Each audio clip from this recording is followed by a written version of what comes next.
Cuando yo tenía 8 años, mi padre fue diagnosticado con esquizofrenia. Pasé 10 años sin saber lo que era una buena noche de sueño. Él solía tener ataques de pánico todas las noches, y emitía gritos verdaderamente terribles. Teníamos que mudarnos frecuentemente pues ningún vecino nos soportaba. Y mi madre jamás quiso dejarlo al cuidado de otra persona. De la forma que fuera, ella lo amaba. Mi padre nunca dio señales de algún problema mental. Por lo menos no hasta aquel accidente en la fábrica. Él trabajaba en una enorme fábrica encargada de crear piezas específicas para camiones. Eso, por supuesto, en una época donde no había máquinas que hicieran todo por ti. Un pequeño descuido, y listo. Mi padre quedó inválido de por vida. No recuerdo muy bien, pero mi madre me contó que ni siquiera me extrañé cuando mi padre fue dado de alta y regresó a casa sin uno de sus brazos. Nunca me lo explicó bien, pero por algún motivo legal la empresa se rehusó a pagar cualquier tipo de indemnización. Fue así que mi padre acabó sin su brazo derecho, sin dinero y sin la capacidad de conseguir otro trabajo. Y claro que su mente no lo pudo soportar. Desde mis 3 y hasta los 6 años, lo vi muy pocas veces. Familiares y amigos iban a nuestra casa preguntando si había muerto debido a su repentina desaparición, y mi padre gritaba desde la habitación que sí. En cierta forma, él realmente estaba muerto. Un día antes de mi 7º cumpleaños recuerdo haber hecho una oración. Hoy, me considero ateo, pero aquellas palabras suplicantes dichas de rodillas al pie de la cama, aún están en mi mente. Como si una parte de todo eso que sucedió fuera mi culpa. Le pedí a Dios que contentara a mi padre, para que no siguiera tan triste. Fui a dormir, y cuando desperté, mi padre estaba en la cocina preparando un café, algo que no había hecho en los últimos 3 años. Con una sonrisa dibujada de forma tenebrosa en su rostro, él relataba un sueño que tuvo la noche anterior. Un hombre de apariencia extraña, solo lo observaba y reía. Y en una especie de contacto mental le había hecho una petición. Mi madre no entendía de lo que hablaba mi padre, pero se contentó con el hecho de que pudiera salir de la habitación aunque sea un día. Mi padre gritaba, sin darse cuenta que había levantado la voz, que no había sido un sueño y que dicho hombre le había enviado una carta. Nos enseñó la correspondencia que había llegado aquel día. Una de ellas tenía una nota que decía: pide un deseo y una foto en blanco y negro de un hombre con apariencia andrógina con los ojos cerrados. Entendía muy poco la conversación de los adultos mientras tomaba mi café de la mañana, pero ver a mi padre sonreír después de tanto tiempo fue el mejor regalo que pude recibir. Mi madre hizo un pastel, cantamos y comimos. No tenía muchos amigos, por lo que mis cumpleaños eran celebrados de una forma sencilla. Los años de horror de mi infancia comenzaron al día siguiente. Despertamos con un grito de mi padre. Me levanté de la cama asustado y corrí a la habitación de mis padres. Al llegar ahí, me encontré con mi madre sentada en la cama, con una mirada desencajada y mi padre de pie gritando: Dios mío, Dios mío. Mi brazo ha nacido de nuevo. Tengo 2 brazos otra vez. Apenas me mantuve de pie, intentaba entender lo que sucedía. Por más que él insistía en decir que su brazo había crecido de nuevo, cualquiera podía ver que él continuaba incapacitado. Corría por la casa tomando objetos imaginarios y gritándonos: ¿ven eso? ¿Están viendo eso? Intentó conseguir un empleo, pero no pudo porque no tenía el brazo. Cuando contó y mostró a sus amigos, nadie era capaz de ver su brazo, pero él se afianzaba en su posición.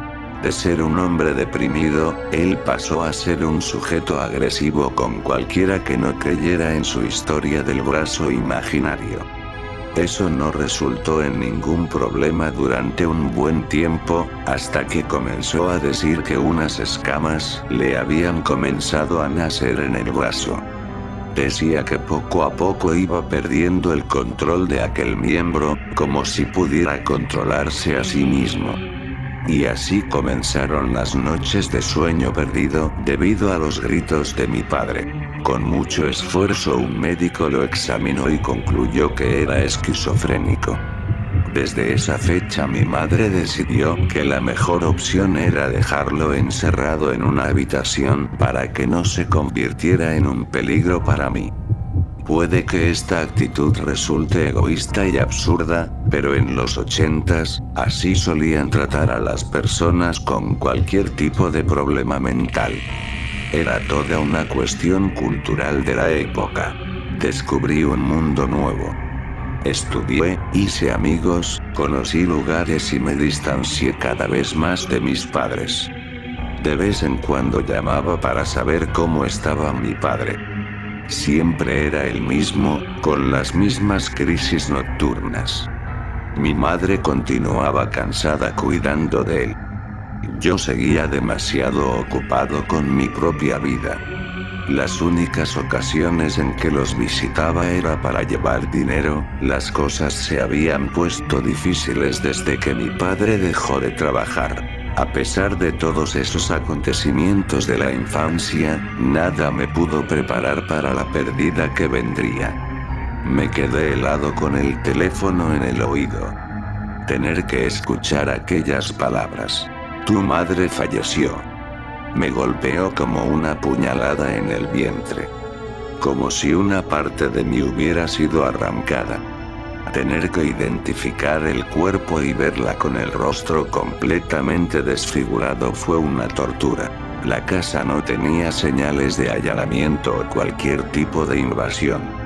La policía fue hasta el lugar solo porque los vecinos escucharon gritar a mi padre durante horas. Yo la maté, yo la maté.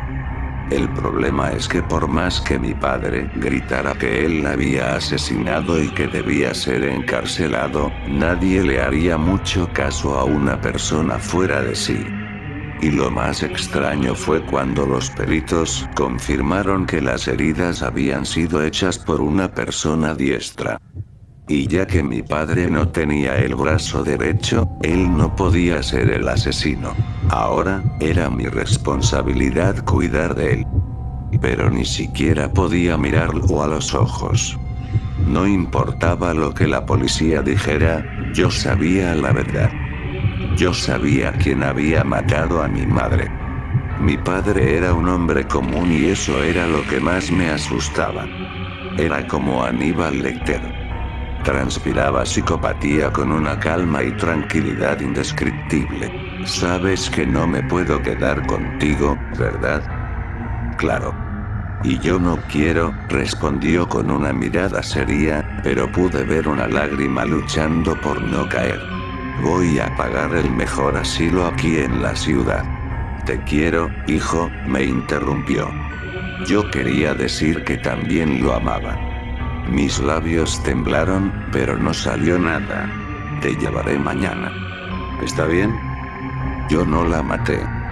Quiero decir, yo la maté, pero yo no quería. Eso ahora ya no importa, papá. Sacó un papel doblado de su bolsillo y me lo entregó. El papel olía a viejo. Pedí de forma incorrecta. Traté de volver a pedir el deseo, pero creo que él solo lo cumple una única vez. Necesitas saber eso, hijo. No me importa si tengo que morir, es necesario que lo sepas. Abrí el papel que me había entregado. Era aquella misma foto, la del hombre de ojos cerrados, que él había recibido un día antes de que toda esta pesadilla comenzara.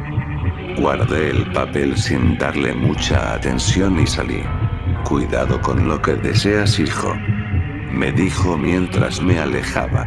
Pasó un año desde que mi madre murió y mi padre fue a vivir al asilo. Nunca lo visité desde entonces. Y aquella foto permaneció guardada junto a otras cosas viejas. En mi aniversario de 27 años, el rostro de mi madre no salía de mis pensamientos. Recordé cómo solía prepararme un pastel de limón, mi favorito. Recordé cómo convertía en todo un ritual el cantarme las mañanitas a las 10:27, la hora exacta en que nací. Y cómo era la única que me entendía, y de cómo la dejé sola, con la responsabilidad de cuidar a un loco. Tomé la foto vieja del interior de una caja y la miré fijamente. Me sentí un estúpido por siquiera pensar en esa posibilidad. Apenas le susurré: quiero ver a mi madre de nuevo, y sentí como la foto quemaba en mis manos. Y aquel hombre abrió los ojos y sonrió. Dejando de lado el hecho de que la foto se había movido frente a mis ojos, aquella sonrisa era tenebrosa, casi burlona. Te estarás preguntando si los deseos hechos a aquella imagen aterradora se realizan. Sí, se cumplen. Yo volví a ver a mi madre. Ahora, a donde quiera que voy, ella está conmigo, observándome. Con el rostro completamente desfigurado. Caminando con pasos torpes, casi convulsionando. Con las gotas de sangre fresca escurriendo por su tórax. Daría cualquier cosa para no volverla a ver.